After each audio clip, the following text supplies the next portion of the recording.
Saat pertama kali aku mendengar tentang desa berdarah, hatiku tak bisa berhenti berdebar. Nama itu terasa berat, seolah menyimpan sebuah kisah kelam yang tak boleh diungkapkan. Aku, Ardi, seorang jurnalis muda yang memiliki minat pada cerita-cerita rakyat Nusantara, menemukan informasi tentang desa ini dalam dokumen tua yang sudah hampir terlupakan. Dokumen itu bercerita tentang sebuah desa yang di masa penjajahan menjadi saksi bisu pembantaian mengerikan. Para penduduknya, yang memberontak melawan penjajah, dibantai tanpa belas kasihan. Desa itu tak sekadar menjadi makam para korban, tapi juga dihantui kutukan yang mengunci arwah-arwah mereka yang penuh dendam dan tak tenang. Rasa penasaran membawaku mencari tahu lebih dalam. Aku tak bisa berhenti membayangkan bagaimana kisah kelam ini bisa mengendap dalam ingatan sebuah desa, tertinggal dan terkubur bersama kenangan-kenangan yang tak pernah diceritakan. Tanpa berpikir panjang, aku mengajak 3 rekanku, Rian, Bayu, dan Nina. Kami semua merasa terpanggil untuk membuka lembaran sejarah yang terkubur. Tak seorang pun di antara kami tahu bahwa perjalanan ini akan menjadi yang paling menyeramkan dalam hidup kami. Kami memulai perjalanan dengan perasaan antusias. Semua perlengkapan kami persiapkan dengan matang, dan kupikir tak ada alasan untuk merasa takut. Tapi, ketika aku bertanya pada warga sekitar tentang desa itu, sebagian besar dari mereka menolak untuk memberitahu. Hanya sedikit yang bersedia berbicara, dan bahkan mereka hanya memberikan petunjuk samar-samar, seakan takut dengan sesuatu yang tak kasat mata. Mereka mengingatkan kami agar tidak melanjutkan perjalanan, mengisyaratkan bahwa desa berdarah bukan sekadar cerita biasa. Satu peringatan yang selalu terdengar sama, berulang kali, arwah-arwah tak pernah tenang. Tapi bagi kami, peringatan itu terasa seperti tantangan. Rasa penasaran mengalahkan ketakutan, dan kami pun terus melanjutkan perjalanan menuju desa yang katanya telah dikutuk itu. Kami tak tahu apa yang menunggu, tapi langkah kami terus maju, semakin dalam menuju rahasia yang tersembunyi di hutan lebat. Waktu sudah menjelang sore ketika kami akhirnya menemukan jalan setapak yang mengarah ke dalam hutan. Jalan yang konon akan membawa kami ke desa yang dicari-cari. Sesaat sebelum melangkah masuk, aku sempat berhenti sejenak. Dalam hati, aku berdoa, berharap perlindungan dari Tuhan Yang Maha Kuasa. Kupikir, dalam perjalanan ke tempat yang seram ini, kami butuh kekuatan lebih dari sekadar tekad. Dan tanpa kami sadari, saat kami mengambil langkah pertama menuju hutan itu, perjalanan mencekam kami pun dimulai. Semakin jauh kami melangkah, semakin gelap dan sunyi suasana di sekitar. Matahari perlahan tenggelam di balik pepohonan, meninggalkan hanya semburat merah di langit, seakan mewarnai hutan dengan aura yang penuh ketegangan. Jalan setapak yang kami ikuti dipenuhi semak-semak lebat dan pohon-pohon raksasa yang menjulang tinggi. Semakin dalam kami masuk, hawa di sekeliling terasa berat, seolah ada sesuatu yang menahan setiap langkah kami. Awalnya kami mencoba mengalihkan ketegangan dengan berbicara satu sama lain. Bayu, yang paling percaya diri di antara kami, berusaha membuat lelucon, tapi suaranya terdengar hampa di tengah keheningan hutan. Tak lama, kami mulai merasakan bahwa ada sesuatu yang memperhatikan kami dari balik pepohonan. Nina, yang sejak tadi tak banyak bicara, tampak gelisah dan berkali-kali menoleh ke belakang. "Kalian dengar itu?" bisiknya, sambil menghentikan langkah. Kami saling berpandangan, berusaha menangkap apa yang Nina maksudkan. Sejenak, hanya keheningan yang terdengar, namun perlahan-lahan, samar-samar terdengar suara seperti bisikan halus, hampir tak terdengar. Suara itu seolah berasal dari segala arah, membuat bulu kuduk kami berdiri. Aku mencoba meyakinkan diri bahwa itu hanya suara angin yang berhembus di antara pepohonan. Tapi semakin kami melangkah, suara itu semakin jelas. "Ardi, kamu yakin kita di jalan yang benar?" tanya Rian dengan nada ragu, sambil melirik ke arahku. Aku mengangguk, meski dalam hati pun mulai merasa ragu. Peta yang kami miliki menunjukkan jalur menuju desa, namun hutan ini terasa seolah-olah tak pernah ada akhirnya. Langkah demi langkah, suasana semakin mencekam, cahaya semakin redup, dan udara semakin dingin hingga menembus jaket yang kami kenakan. Ketakutan mulai merayap di dalam hati kami. Ketika malam mulai menelan sisa cahaya hari, kami tiba-tiba mendengar suara ranting yang patah di belakang kami. Kami semua berbalik serempak, mencoba mencari sumber suara itu, namun tak ada apa-apa. Yang ada hanya kegelapan yang semakin pekat. Bayu, yang tadi mencoba tetap santai, akhirnya mulai menunjukkan rasa takut. Ini mungkin ide yang buruk, bisiknya dengan nada bergetar. Sepertinya kita harus berbalik saja. Aku sendiri sebenarnya mulai setuju dengan usul Bayu, tapi entah kenapa kakiku terasa berat untuk mundur. Rasa penasaran masih terlalu kuat. Aku merasa seolah ada sesuatu yang menarik kami semakin dalam, dan aku tak bisa menolak panggilan itu. Kami akhirnya memutuskan untuk tetap melanjutkan perjalanan. Meski begitu, dalam hati aku berdoa lagi, berharap kami semua diberi keselamatan. Dengan langkah hati-hati, kami terus berjalan. Suara bisikan yang samar tadi kini berganti dengan suara-suara lain, seperti tangisan yang jauh dan terputus-putus, membuat suasana semakin mencekam. Setelah beberapa waktu, kami akhirnya melihat sebuah cahaya redup di kejauhan. Rasa lega sedikit mengisi hati kami. Mungkin itulah tanda desa yang kami cari. Namun, langkah-langkah kami mulai terasa semakin berat. Seakan ada beban yang tak terlihat menghalangi kami mendekati desa itu. Saat kami semakin dekat, perasaan aneh mulai melanda kami. Ada kehadiran yang tak kasat mata, entah apa itu, tapi sangat jelas terasa, seolah-olah desa itu sendiri tak menginginkan kami datang. Kami tiba di batas desa dengan hati yang dipenuhi keraguan, namun tak bisa berhenti. Kami telah melangkah terlalu jauh untuk kembali sekarang. Desa berdarah kini berada di depan mata. Kami akhirnya tiba di tepi desa. Cahaya yang kami lihat sebelumnya ternyata berasal dari beberapa lampu minyak yang tergantung di tiang-tiang bambu sepanjang jalan masuk. Cahayanya redup, berkelap-kelip tertiup angin malam, membuat bayangan panjang yang berayun pelan, seakan menyambut kami dengan keganjilan yang sulit dijelaskan. Suasana desa sunyi sekali, tak ada suara binatang malam ataupun riuh penduduk. Anehnya, meski malam semakin larut, beberapa penduduk terlihat beraktivitas di luar rumah. Namun mereka tak menyapa kami. Tatapan mereka dingin, bahkan tanpa senyum. Seolah-olah kami ini tak lebih dari sekadar bayangan yang lewat. Bayu sempat melambai dan tersenyum mencoba beramah tamah. Tapi penduduk itu hanya memandangnya dengan tatapan kosong.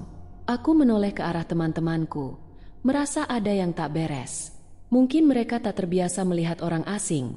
Bisikku mencoba menenangkan mereka. Meski dalam hati aku pun merasa sangat ganjil. Kami berusaha menyesuaikan diri dan tetap melangkah. Salah seorang pria tua yang duduk di dekat balai desa tiba-tiba memandang kami dengan tajam, membuatku nyaris terhenti. Tatapannya dalam, seperti mencoba menembus pikiran kami, dan seakan memberi peringatan yang tak terucap. "Kalian tidak seharusnya ada di sini," katanya pelan namun tegas, dengan nada yang dingin. Kalimat itu menancap tajam di benakku. Kutatap pria tua itu dengan bingung. Namun sebelum sempat aku bertanya lebih lanjut, ia sudah berjalan menjauh, menghilang di balik kegelapan desa. Suasana berubah semakin berat dan menyesakan, seolah desa ini benar-benar menolak kehadiran kami. Kami pun memutuskan untuk bermalam di balai desa yang kosong, berharap bisa lebih memahami situasi pada pagi harinya. Saat malam semakin larut, kejadian-kejadian aneh mulai terjadi. Pertama, terdengar suara langkah-langkah kaki di luar balai. Suara itu terdengar berputar mengelilingi tempat kami tidur, kadang berhenti, lalu mulai lagi.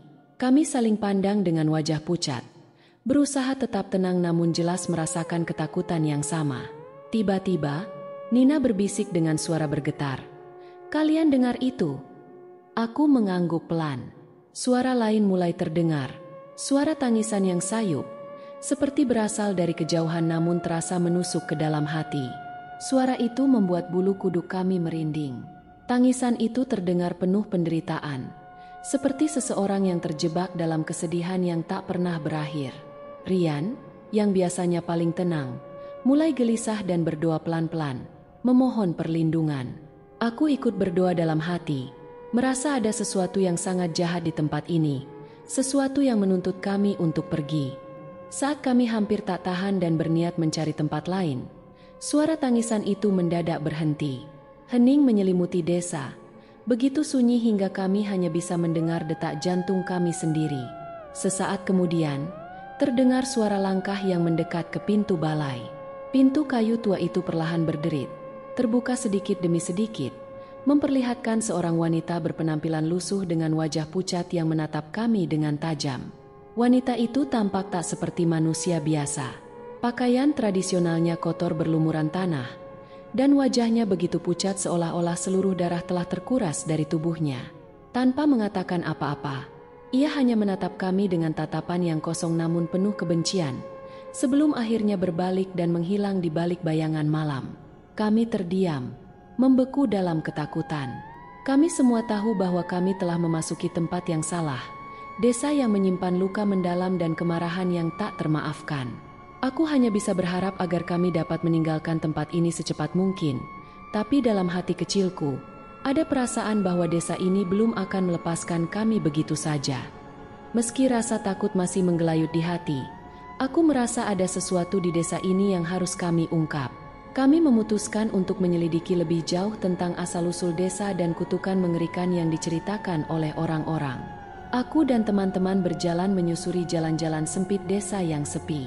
Sesekali, kami berpapasan dengan penduduk yang memandang kami dengan tatapan dingin dan penuh waspada. Salah satu penduduk, seorang pria tua yang tampak pendiam, menarik perhatianku. Aku memberanikan diri untuk menghampirinya dan bertanya tentang sejarah desa ini. Pria tua itu awalnya tampak ragu. Matanya menyipit seolah menilai apakah kami layak diberitahu. Setelah beberapa saat, dia mulai berbicara. Suaranya berat dan serak, seperti ada luka dalam yang tertahan. Dulu, katanya sambil menatap jauh ke arah hutan, desa ini adalah tempat para leluhur kami berjuang melawan penjajah. Ketika pemberontakan gagal, mereka dibantai habis-habisan. Banyak dari mereka mati dengan penuh dendam. Tubuh mereka tertinggal begitu saja tanpa penghormatan terakhir. Aku terdiam mendengar penjelasannya. Pria itu melanjutkan, orang-orang percaya bahwa roh mereka tak pernah tenang. Mereka menyimpan kemarahan dan sakit hati, terperangkap di desa ini, seolah-olah menunggu saat untuk membalas dendam. Aku merasakan bulu kuduku meremang. Rian yang berada di sebelahku bertanya, apa maksudnya roh-roh itu masih ada di sini? Pria tua itu mengangguk pelan. Roh-roh itu haus darah. Mereka ingin menghisap jiwa-jiwa yang berani masuk ke desa ini. Karena itulah, tak ada yang berani tinggal di sini terlalu lama. Kami terdiam mendengar cerita itu. Kutukan yang disebut-sebut oleh pria tua ini bukan hanya legenda. Itu adalah kenyataan yang ditanamkan dalam-dalam pada penduduk desa. Pria itu lalu menunjukkan sebuah bangunan tua yang berada di tengah desa. Reruntuhan yang tampak sudah sangat usang. Di sana, ujarnya pelan, adalah tempat terakhir mereka berkumpul. Dulu, itu adalah rumah besar tempat semua penduduk berlindung saat serangan terjadi. Bangunan itu tampak mencolok dengan dinding-dindingnya yang penuh retakan, dan aura kelam yang terpancar seolah-olah bangunan itu menyimpan rasa sakit dan dendam yang mendalam. Tanpa sadar, aku melangkah mendekatinya, terpikat oleh energi tak terlihat yang seakan menarik kami untuk masuk lebih dalam. Nina, yang dari tadi terdiam, akhirnya berbicara. Kita tidak seharusnya berada di sini. Dan matanya menunjukkan ketakutan yang tak bisa disembunyikan. Rasa penasaran kami terlalu besar untuk diabaikan. Dengan perasaan was-was, kami semua mendekati bangunan tua tersebut. Saat melangkah masuk ke dalam, kami menemukan sebuah prasasti yang dipenuhi tulisan-tulisan kuno, tergores kasar seolah dituliskan dalam situasi darurat. Tulisan itu menggambarkan permohonan terakhir para penduduk yang meminta perlindungan dan kedamaian. Tapi, seiring aku membacanya, ada sesuatu yang terasa janggal. Kata-kata itu terasa seperti kutukan. Permintaan mereka untuk membalas dendam pada siapapun yang berani mengganggu tempat peristirahatan mereka. Aku membaca kata-kata terakhir yang tertulis di prasasti itu dengan suara bergetar. Biarlah roh-roh kami tetap hidup dalam bayang-bayang desa ini, hingga darah yang tertumpah dibalas dengan darah pula. Ketika kalimat itu selesai terbaca, suasana tiba-tiba menjadi hening. Tanpa peringatan, terdengar suara gemerisik di sudut ruangan, seolah-olah ada seseorang yang sedang mengintai kami. Jantungku berdegup kencang, dan aku bisa merasakan ketakutan merayap di dalam diriku. Saat kami menoleh ke arah suara, sosok bayangan muncul di ujung ruangan. Sosok-sosok yang tampak tak nyata, dengan wajah-wajah yang penuh dendam, mengawasi kami dengan tatapan tajam. Kami mundur perlahan. Tubuh kami kaku oleh ketakutan. Doa-doa segera kupanjatkan dalam hati, berharap Tuhan melindungi kami dari kutukan desa ini. Suasana di desa semakin mencekam. Angin yang berhembus dari hutan terasa dingin dan berat, membawa bau tanah yang lembab dan busuk. Kami berkumpul di balai desa, berharap keberadaan bersama bisa sedikit mengurangi ketegangan. Kami semua tahu bahwa sesuatu yang tidak terlihat ada di sekitar kami. Saat kami duduk dengan cemas, tiba-tiba terdengar suara aneh dari luar jendela balai desa. Suara itu seperti langkah kaki yang berat dan berderap, seolah-olah seseorang sedang berjalan mondar-mandir di luar. Kami saling memandang. Tidak ada yang berani berbicara. Pikiranku langsung teringat akan cerita kutukan yang dikisahkan pria tua tadi. Apakah ini ulah roh-roh pendendam itu? Rian akhirnya berdiri, berusaha mengintip dari balik tirai. Aku bisa melihat tangannya gemetar saat memegang tirai itu, sementara kami semua menahan napas. Saat Rian membuka sedikit tirai, wajahnya mendadak pucat, matanya melebar ketakutan. Ada seseorang di luar, bisiknya dengan suara bergetar. Dia tidak punya wajah. Jantungku seolah berhenti berdetak mendengar kata-katanya. Rasa takut yang begitu dalam menghantam tubuhku. Nina menutup mulutnya, berusaha menahan jeritan yang nyaris lepas. Bayangan seorang sosok tanpa wajah berdiri di luar balai desa, mengawasi kami dengan tatapan kosong yang mengerikan. Aku memejamkan mata, berusaha berdoa, memohon perlindungan Tuhan. Di tengah doaku, terdengar suara ketukan perlahan di pintu, seperti seseorang yang mengetuk dengan lembut. Ketukan itu semakin lama semakin keras, hingga seakan-akan pintu balai desa akan jebol. Kami semua membeku di tempat. Tak ada yang berani membuka pintu. Saat ketukan berhenti tiba-tiba, suasana menjadi hening. Tapi itu bukan hening yang menenangkan. Sebaliknya, keheningan itu terasa seperti ancaman yang mencekam. Tiba-tiba, lampu di balai desa padam, meninggalkan kami dalam kegelapan. Hanya ada cahaya samar dari lilin yang sebelumnya kami nyalakan di sudut ruangan, memberikan penerangan minim yang seolah-olah memperjelas bayangan-bayangan di sekitar kami. Dalam kegelapan itu, aku mulai mendengar suara-suara, bisikan samar yang berasal dari segala arah. Seakan roh-roh yang terperangkap di desa ini mengelilingi kami. Mereka berbisik dalam bahasa yang tak ku mengerti, namun nadanya penuh dendam dan kebencian. Keluar dari desa kami. Aku merasa tubuhku membeku. Di sebelahku, Ardi berbisik. Kita harus pergi dari sini. Kalau tidak, kita akan menjadi korban selanjutnya. Namun, keluar dari balai desa di malam seperti ini bukanlah pilihan yang mudah. Di luar sana, kegelapan menyelimuti desa, dan kami tahu ada sesuatu yang mengintai. Diam di sini pun terasa seperti menunggu ajal. Dengan keputusan yang dipenuhi rasa takut, kami memutuskan untuk mencoba keluar dan bersembunyi di reruntuhan tua yang berada di dekat tepi desa. Saat kami membuka pintu dengan pelan, udara malam yang dingin langsung menyergap tubuh kami. Suasana di luar begitu sunyi, namun kesunyian itu terasa berat. Seolah-olah ada ribuan mata tak terlihat yang memperhatikan setiap langkah kami. Kami berjalan cepat, mencoba menahan suara langkah kami, berharap tidak menarik perhatian apapun yang mungkin mengintai. Setibanya di reruntuhan, kami segera bersembunyi di balik puing-puing batu. Saat kami mulai merasa sedikit lega, terdengar suara jeritan dari arah balai desa. Jeritan yang begitu memilukan, terdengar seperti suara manusia namun bukan. Jeritan itu memekakan telinga dan membuat bulu kuduku merinding. Di dalam reruntuhan, kami bisa melihat sesuatu yang samar-samar bergerak di antara bayangan. Sosok-sosok berwajah pucat dan penuh darah tampak berjalan perlahan di sekitar desa, seperti sedang mencari sesuatu. Aku hampir berteriak saat melihat satu sosok di antaranya berjalan mendekati tempat kami bersembunyi. Tubuhnya berlumuran darah, matanya kosong, namun sorot matanya penuh kebencian.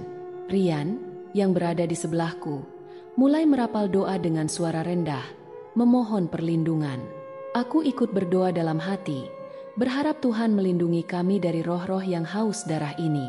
Namun, Kutukan desa ini terasa begitu kuat, seolah-olah kekuatan jahat yang telah berakar dalam tanahnya menghisap segala harapan kami. Kami menahan napas saat sosok itu berhenti tepat di depan reruntuhan tempat kami bersembunyi. Mata kosongnya tampak memandang lurus ke arah kami, dan untuk sesaat aku merasa sosok itu bisa melihat kami. Aku menahan napas sekuat mungkin, takut mengeluarkan suara sedikit pun. Waktu seakan berhenti, dan ketakutan itu terasa begitu nyata, hingga aku merasa berada di ambang kehancuran mental. Entah karena doa yang kami panjatkan atau mungkin karena keberuntungan, sosok itu akhirnya berbalik dan berjalan menjauh, menghilang dalam kegelapan desa. Kami semua menarik napas lega, meski ketakutan masih melekat di dada. Malam itu kami terjebak dalam teror yang tak terbayangkan, menyadari bahwa desa ini benar-benar terkutuk, dan kami telah mengusik sesuatu yang seharusnya dibiarkan tenang.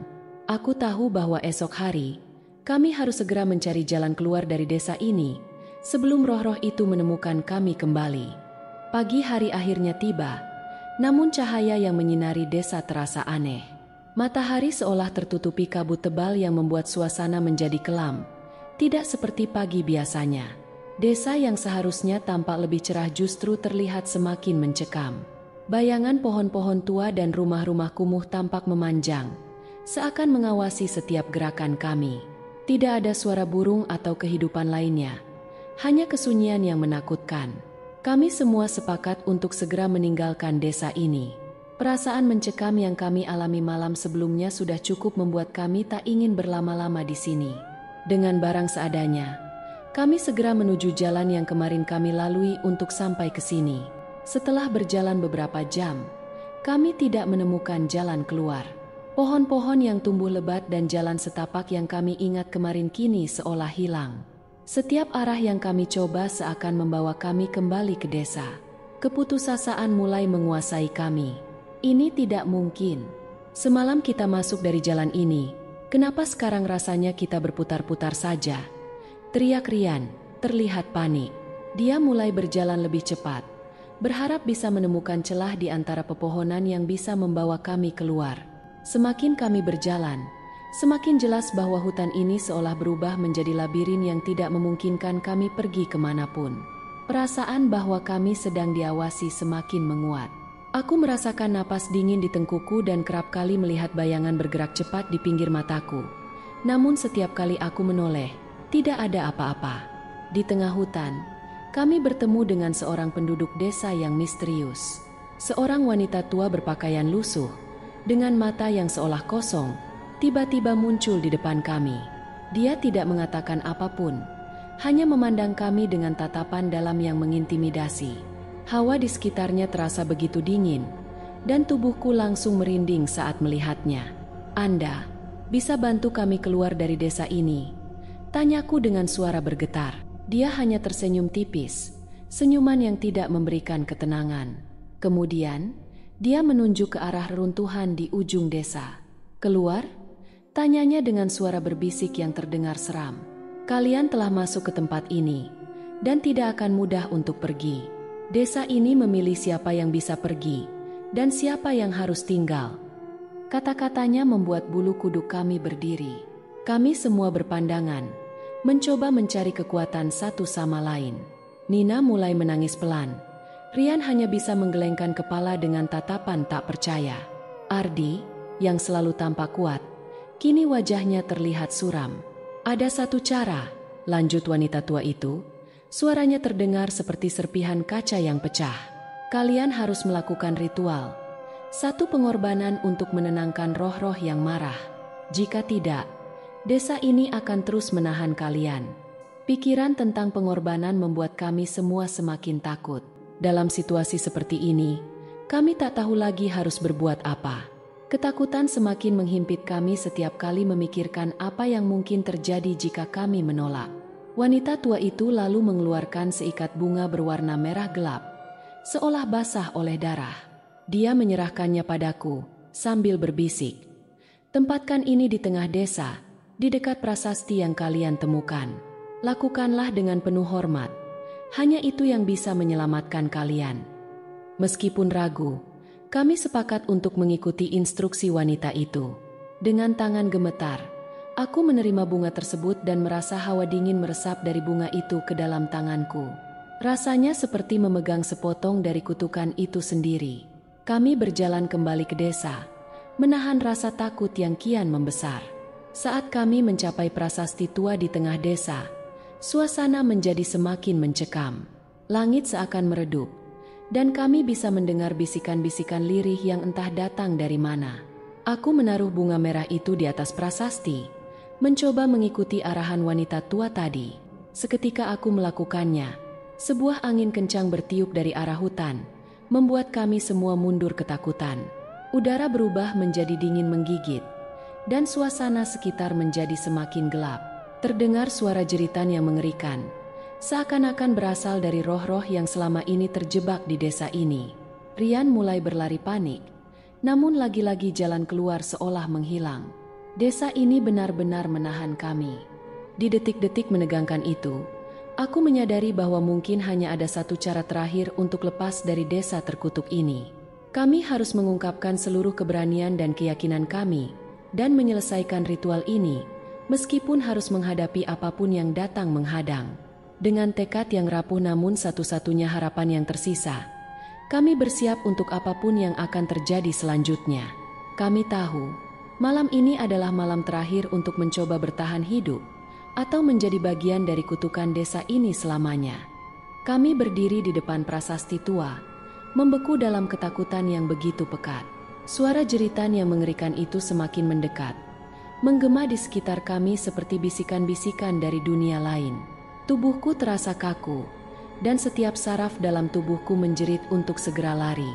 Namun, aku tahu, kami sudah terlalu dalam terjerat dalam kutukan desa ini. Wanita tua itu tiba-tiba muncul lagi dari kegelapan, berdiri dengan tenang seolah-olah dialah bagian dari bayangan. Pengorbanan adalah satu-satunya jalan keluar.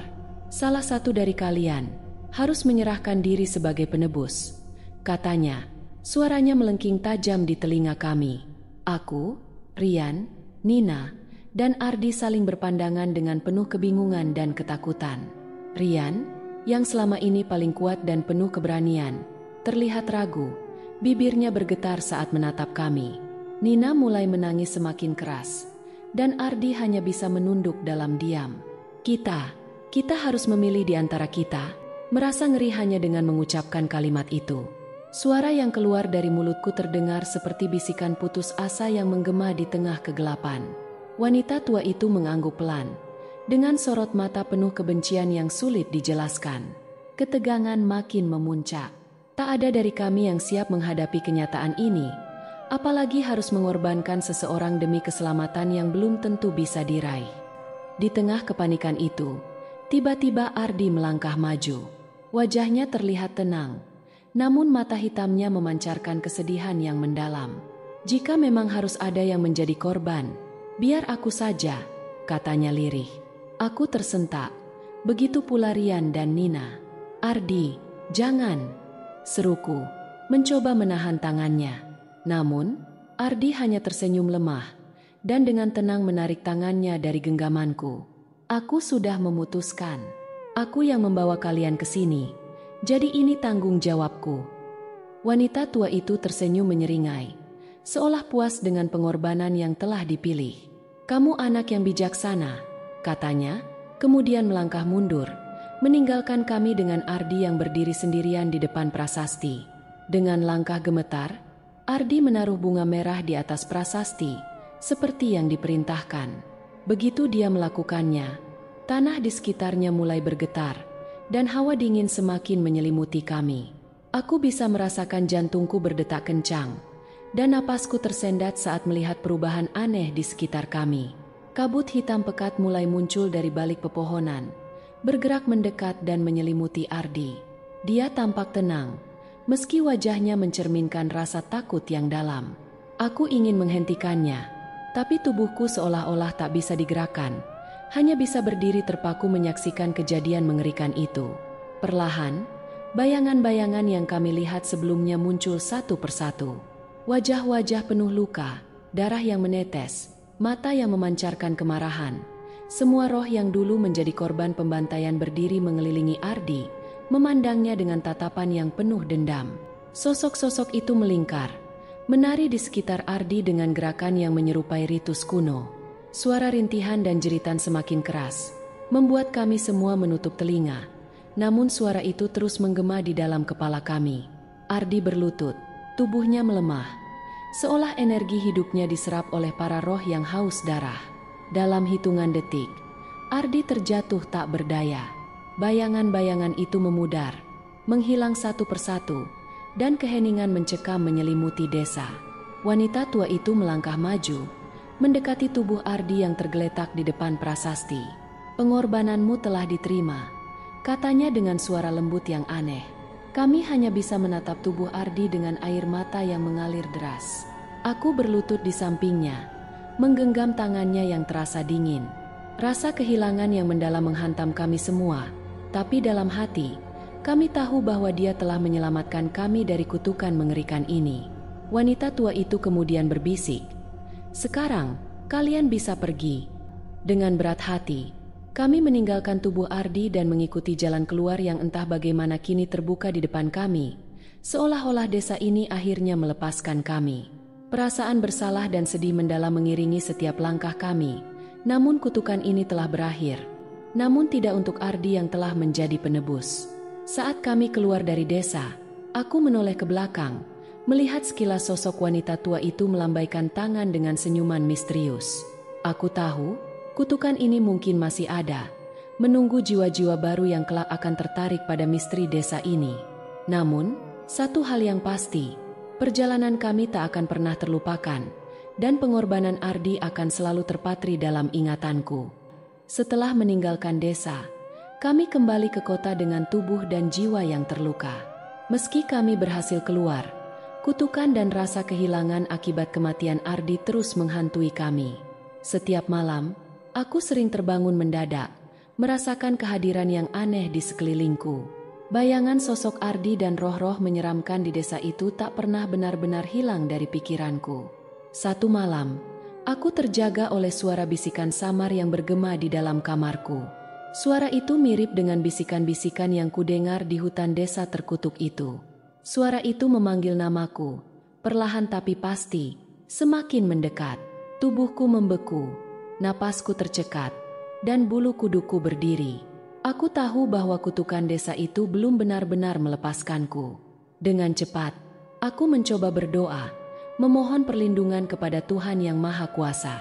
Saat bibirku bergerak, melafalkan ayat-ayat doa, suara bisikan itu seolah mereda sejenak, namun tidak sepenuhnya menghilang. Dalam kegelapan kamarku, bayangan-bayangan aneh mulai terbentuk, menciptakan sosok-sosok menyeramkan di sudut ruangan. Aku tahu, roh-roh dari desa berdarah itu masih mengikutiku.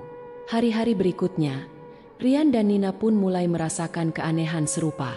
Nina sering melihat bayangan hitam di cermin kamarnya, sementara Rian mengaku kerap mendengar suara tangisan di lorong rumahnya setiap tengah malam. Kami bertiga, yang selamat dari desa itu, kini terjebak dalam teror yang tak berkesudahan. Kami sadar bahwa apa yang kami bawa pulang bukan sekadar cerita, melainkan kutukan yang terus hidup. Suatu malam, kami bertemu kembali untuk membahas apa yang sedang terjadi. Wajah kami semua pucat, mata kami dipenuhi lingkaran hitam akibat kurang tidur, dan tubuh kami semakin lemah. Aku bisa merasakan rasa takut dan keputusasaan di antara kami. Kami tahu bahwa kehadiran roh-roh tersebut hanya akan semakin kuat seiring berjalannya waktu.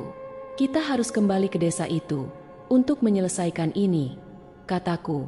Suara bergetar penuh ketakutan tapi juga tekad. Rian dan Nina terdiam, namun aku bisa melihat dalam mata mereka bahwa mereka mengerti maksudku. Meski kutukan itu telah membawa kehilangan besar bagi kami, terutama kehilangan Ardi, kami tahu bahwa hanya dengan kembali ke desa, kami mungkin bisa menemukan cara untuk mengakhiri teror ini. Beberapa hari kemudian, dengan rasa takut yang mencekam, kami memulai perjalanan kembali ke desa itu. Suasana sepanjang perjalanan begitu berat dan penuh kengerian. Saat tiba di desa itu, segala sesuatunya tampak tak berubah. Desa itu masih sunyi, menyeramkan, dan dikelilingi oleh aura kematian yang pekat. Langit mendung menambah suasana muram yang menyelimuti kami. Dengan hati-hati, Kami melangkah menuju prasasti tempat Ardi mengorbankan dirinya. Aku berdiri di depan prasasti itu, menundukkan kepala, dan berdoa sepenuh hati, memohon pengampunan dan kedamaian bagi roh-roh yang terperangkap di desa ini. Rian dan Nina ikut berdoa, dan kami bertiga mencurahkan isi hati kami, berharap kutukan ini akan berakhir. Tiba-tiba, angin kencang berhembus, dan sosok-sosok bayangan yang dahulu pernah kami lihat muncul kembali di sekitar kami. Namun kali ini, mereka tidak lagi tampak marah. Wajah mereka terlihat damai, seolah-olah doa kami memberikan mereka kedamaian yang telah mereka cari selama bertahun-tahun. Seiring bayangan-bayangan itu menghilang, suasana desa terasa lebih tenang dan damai. Kami bertiga terdiam, merasakan kelegaan yang belum pernah kami rasakan sebelumnya. Rasanya seperti beban berat yang selama ini menghantui kami akhirnya terangkat. Dengan langkah pelan, kami meninggalkan desa berdarah itu untuk terakhir kalinya. Kali ini, kami merasa bahwa kutukan tersebut telah berakhir, dan roh-roh yang dulu terperangkap kini telah menemukan kedamaian. Namun, dalam hati, aku tahu bahwa pengalaman mengerikan ini akan selamanya membekas dalam ingatanku. Bayangan Ardi, desa berdarah, dan sosok-sosok roh yang haus balas dendam itu akan selalu menjadi pengingat tentang harga yang harus kami bayar demi rasa penasaran yang membawa petaka. Dan setiap kali aku menatap cermin di malam hari, aku masih bisa melihat bayangan samar yang tersenyum dari balik kegelapan, seolah-olah mengingatkan bahwa beberapa kutukan mungkin tak benar-benar bisa hilang,